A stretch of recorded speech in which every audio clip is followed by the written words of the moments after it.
আসসালামু আলাইকুম রহমতুল্লাহ। আজকে আমরা জানব স্বামী স্ত্রীর বয়সের পার্থক্য কতটা হওয়া উচিত এবং বিয়ের জন্য আপনারা ঠিক কতটা ব্যবধান রেখে স্বামী স্ত্রীর বিয়ে করবেন।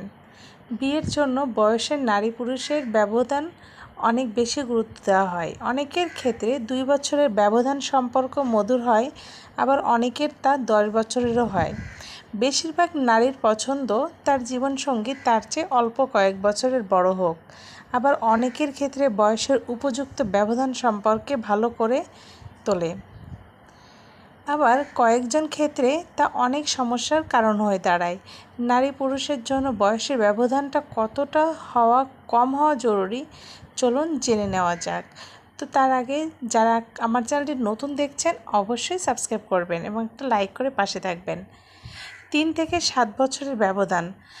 বয়সের এমন ব্যবধান থাকলে, যদি আপনাদের 3 থেকে 7 বছরের ব্যবধানটা হয়ে থাকে, তাহলে এক্ষেত্রে আপনাদের কেমন হতে পারে? বয়সের এমন ব্যবধান থাকলে দম্পতিদের মধ্যে ঝগড়া, বিবাদ, ভুল বোঝাবুঝি কম হয় এবং দুজনের মধ্যে একজন যদি পরিণত বয়সের হয় তবে সে সম্পর্কে অটুটভাবে ধরে রাখতে চায়। বয়সের এই ব্যবধানকে বিয়ের জন্য আদর্শ বলে মনে করা হয়, কারণ এতে করে একে অপরকে খুব কাছ থেকে বোঝা সম্ভব। তাই 3 থেকে 7 বছরের মধ্যে ব্যবধানটা হলে খুব ভালো হয়। এবার আসি 10 বছরের ব্যবধান হলে কি হতে পারে। অনেক ক্ষেত্রে 10 বছরের বয়সের ব্যবধানকে আদর্শ মনে হয় যদি দুজনের মধ্যে ভালোবাসা থাকে। যখন তারা নিজেদের জীবনের লক্ষ্য উদ্দেশ্য ঠিক করে নেবে, তখন এই 10 বছরের ব্যবধান কোনো অস্থিতিশীল পরিস্থিতি তৈরি করবে না। তবে অনেক ক্ষেত্রে এমন বয়সের ব্যবধানে স্বামী স্ত্রীর উপর কোনো কথা বলতে স্ত্রী স্বামীর উপরে কোনো কথা বলতে পারে না, সেক্ষেত্রে সমস্যা দেখা যায়। কারণ 10 বছরের যদি কেউ ডিফারেন্স রেখে বিয়ে করে, সেক্ষেত্রে সে স্বামীর থেকে অনেকটা ছোটো থাকে, যার জন্য সে মুখ ফোটে এবং সে সিরিয়াসলিভাবে কোনো কথা তার স্বামীর সাথে বলতে পারে না, কারণ তার স্বামী তার থেকে অনেক সিনিয়র থাকে। এবার আসি 20 বছরের ব্যবধান। আপাতত দৃষ্টিতে স্বামী স্ত্রীর মধ্যে এই বয়সের ব্যবধান আদর্শ নয়, যদিও অনেক বিখ্যাত দম্পতি আছেন যাদের বয়সের ব্যবধান 20 বছরেরও বেশি।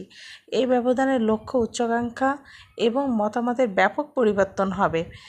সব থেকে বড় সমস্যা হতে পারে সন্তান নেওয়ার ক্ষেত্রে। বয়স্ক সঙ্গী দ্রুত সন্তান নিতে চাইবে, তবে সেক্ষেত্রে বয়স কম সঙ্গী আগ্রহী হবে না।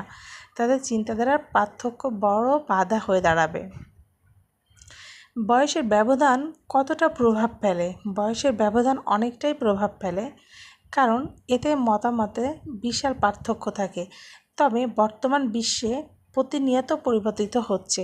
বিবাহ হয়ে গেছে ক্ষণস্থায়ী। সাধারণভাবে বয়সের ব্যবধান যত বেশি হয়, দম্পতিরা তত বেশি সমস্যার সম্মুখীন হয়। এজন্য বয়সের ব্যবধান কম হলেই তাকে আদর্শ ধরা হয়। তো বন্ধুরা, তোমরা বুঝতেই পারছো যে আমি কি বোঝাতে চাচ্ছি।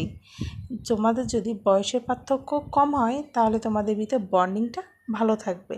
অনেকের ধারণা থাকে বেশি বয়স হলে হয়তো তাদের স্বামীর বয়স বেশি থাকলে হয়তো স্ত্রীকে বেশি ভালোবাসবে। এটা একদম ভুল ধারণা, কারণ সেক্ষেত্রে স্ত্রী স্বামীকে বন্ধু হিসেবে গ্রহণ করতে পারে না, ফ্রেন্ডলিভাবে কোনো কথা বলতে পারে না। তাই তাদের মধ্যে একটা বয়সের পার্থক্য বেশি ডিস্টেন্স না রেখে অল্প বয়স রেখে বিয়ে করা উচিত। তাই বন্ধুরা, তোমাদের ভিডিওটি ভালো লাগলে অবশ্যই লাইক করবে, কমেন্টস করে জানাবে। আসসালামু আলাইকুম ওয়া রাহমাতুল্লাহ।